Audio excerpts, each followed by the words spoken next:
Hello everyone. स्वागत है आपका गुरुकुल क्लासेस में। आज हम लोग डिस्कस करेंगे कि नवोदय विद्यालय का रिजल्ट कब तक आएगा। नवोदय विद्यालय की परीक्षा 13 दिसंबर 2025 को हुई थी। ठीक है।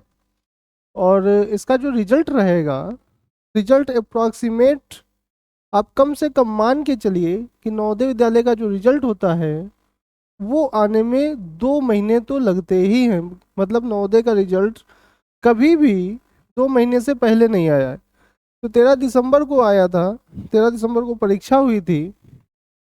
तो हम मान के चलते हैं 2 महीने बाद आ जाएगा 13 फरवरी। ठीक है, 13 फरवरी आएगा और 13 फरवरी से पहले तो रिजल्ट आने ही वाला नहीं है।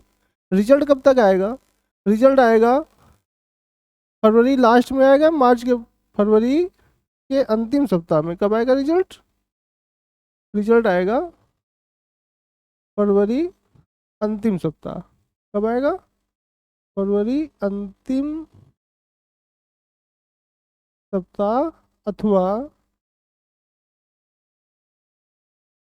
मार्च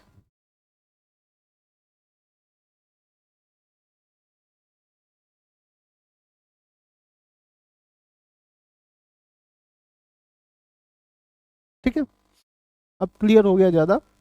तो जो नवोदय विद्यालय का रिजल्ट रहेगा वो 13 फरवरी के बाद आएगा। और 13 फरवरी के बाद कब तक आएगा? 13 फरवरी के बाद आएगा फरवरी के अंतिम सप्ताह में आएगा अथवा मार्च के प्रथम सप्ताह में आएगा। ठीक है। अब हम आते हैं, ये फर्स्ट लिस्ट और सेकेंड लिस्ट और ये थर्ड लिस्ट क्या होती है। देखो ऐसा है कि जितने भी भारतवर्ष में नवोदय विद्यालय हैं उनमें से अधिकांश 99% नवोदय विद्यालय ऐसे हैं जहाँ पर टोटल 80 बच्चे लिए जाते हैं। ठीक है। तो पहली लिस्ट में टोटल 80 बच्चे लिए जाएंगे और उन 80 बच्चों से बहुत ढेर सारे कागज मांगे जाते हैं, जैसे जन्म प्रमाण पत्र, आय प्रमाण पत्र, PAN number, UDISE number, countersign TC, अंक पत्र कक्षा 3 4 5 की। तो ये कई बच्चे प्रोवाइड नहीं कर पाते हैं। ठीक है, उनके अलग अलग कारण होते हैं। तो जब ये बच्चे फर्स्ट कागज दे नहीं पाते हैं तो उनका नवोदय विद्यालय में उनका एडमिशन जो होता है वो कैंसिल कर दिया जाता है। अब हम मानते हैं, मान के चलते हैं कि कोई नवोदय विद्यालय है जिसमें 80 बच्चे लिए गए और उसमें से 10 इस तरह के बच्चे थे जिन्होंने अपने पूरे कागज या जो अपने पूरे कागज नहीं जमा कर पाए, किन्हीं भी कारणों से एडमिशन नहीं लेना चाहते थे, या फिर वो दूसरी बार परीक्षा दे रहे थे, या फिर उनका समय पर कागज नहीं बन पाए, तो उनको हटा दिया जाता है, उनका एडमिशन कैंसिल कर दिया जाता है। मान लो कि 10 बच्चों का एडमिशन कैंसिल हुआ।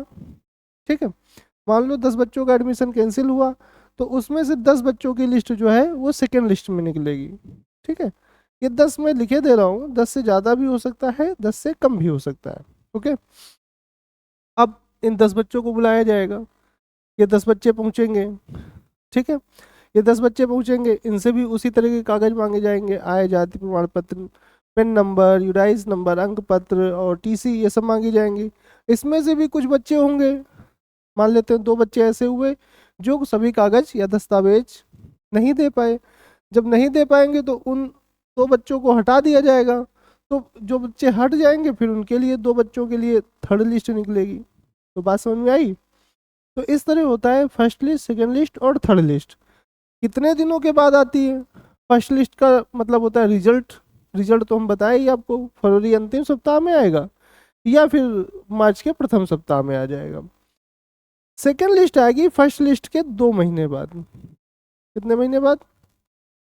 2 माह। 2 माह से थोड़ा सा कम भी हो सकता है, हम अधिकतम मान के चलते हैं 2 माह में। और जो थर्ड लिस्ट रहेगी वो सेकेंड लिस्ट के 20 दिन बाद तकरीबन आ जाती है। कितने दिन बाद? 20 दिन मैक्सिमम है ये, 20 दिन। ठीक है, 20 दिन के बाद थर्ड लिस्ट आ जाती है। ओके, मतलब आपके बच्चे का एडमिशन देखा जाए तो जुलाई तक होता रहेगा। ठीक है, अप्रैल में एडमिशन वैसे हो जाना चाहिए, लेकिन क्या होगा कि डॉक्यूमेंट्स पूरे कंप्लीट नहीं कर पाएंगे, तो होते होते अप्रैल पूरा निकल जाता है, मई जून की छुट्टियां हो जाती है, जुलाई में वापस स्कूल खुलते हैं तो डायरेक्ट जुलाई में एडमिशन होता है। ठीक है, तो आपको बात समझ में आई? जुलाई तक आप अपने बच्चे का एडमिशन करा सकते हैं फर्स्ट लिस्ट, सेकेंड लिस्ट और थर्ड लिस्ट के बारे में हमने आपको बता दिया है। अब हम आते हैं, मान लो कि आपका बच्चा उत्तीर्ण हो गया, कक्षा 5 की परीक्षा उत्तीर्ण कर लेता है, फर्स्ट लिस्ट, सेकेंड लिस्ट अथवा थर्ड लिस्ट किसी भी लिस्ट में नाम आ जाता है, तो फिर क्या क्या मांगा जाएगा? कक्षा, पहले तो मार्कशीट देखिए, मार्कशीट में क्या मांगेंगे? कक्षा 3, 4 और 5 की मार्कशीट मांगेंगे। टीसी कैसी रहेगी? टीसी काउंटर साइन की रहेगी। काउंटर साइन का मतलब होता है उसमें बीईओ साइन करेगा या खंड शिक्षा अधिकारी साइन करेगा, वो टीसी मान्य होगी, वही नवोदय विद्यालय में जमा होगी। स्कूल से कट जाएगी टीसी, उसके बाद वो टीसी जमा करेंगे, वो सब मान्य नहीं रहेगा।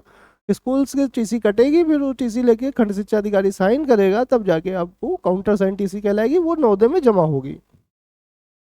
फिर एक होता है पिन नंबर, ये आपको विद्यालय से मिलेगा, ठीक है। फिर आय, जाति और निवास पिता माता का बनेगा, ठीक है। जाति और निवास जो है वो छात्र का बनेगा। आधार किसका लगेगा? माता पिता और छात्र का लगेगा। और जन्म प्रमाण पत्र किसका लगेगा? ये जन्म प्रमाण पत्र लगेगा छात्र का। तो अभी आप जितना हो सके, अभी आप क्या क्या करवा सकते हैं? अभी आप कक्षा 3, 4 की मार्कशीट अरेंज कर लीजिए। टीसी आपको कक्षा 5 मार्च अप्रैल में बनेगी। पिन नंबर आप अरेंज कर लीजिए। आय जाति निवास बनवा लीजिए। बच्चे का छात्र जाति और निवास बनवा लीजिए। आधार अगर गड़बड़ है तो सही करवाइए और जन्म प्रमाण पत्र बनवाइए। इतना तो काम आप अभी करवा ही लीजिए। इसमें भी 2 ऑप्शन, ठीक है। केवल आप ये काम नहीं करवा पाएंगे और केवल यही नहीं करवा पाएंगे, बाकी आपको कक्षा 5 की मार्कशीट अभी नहीं मिलेगी, क्योंकि अभी बच्चा आपका कक्षा 5 में है, वो परीक्षा दे रहा होगा। मार्च के महीने में परीक्षा होगी, या मार्च में रिजल्ट आ जाएगा, उसके बाद मार्कशीट आपको अप्रैल में मिलेगी, ठीक है। तो ये थोड़ी सी जानकारी थी। और जो नवोदय विद्यालय की, हम फिर से बता रहे हैं, नवोदय विद्यालय का जो रिजल्ट है वो फरवरी के अंतिम सप्ताह में आएगा, अथवा फिर मार्च के प्रथम सप्ताह में आ जाएगा, ठीक है। किसी प्रकार की और जानकारी चाहिए तो कमेंट बॉक्स पे आप हमें पूछ सकते हैं, हम आपको रिप्लाई करके बताएंगे। धन्यवाद।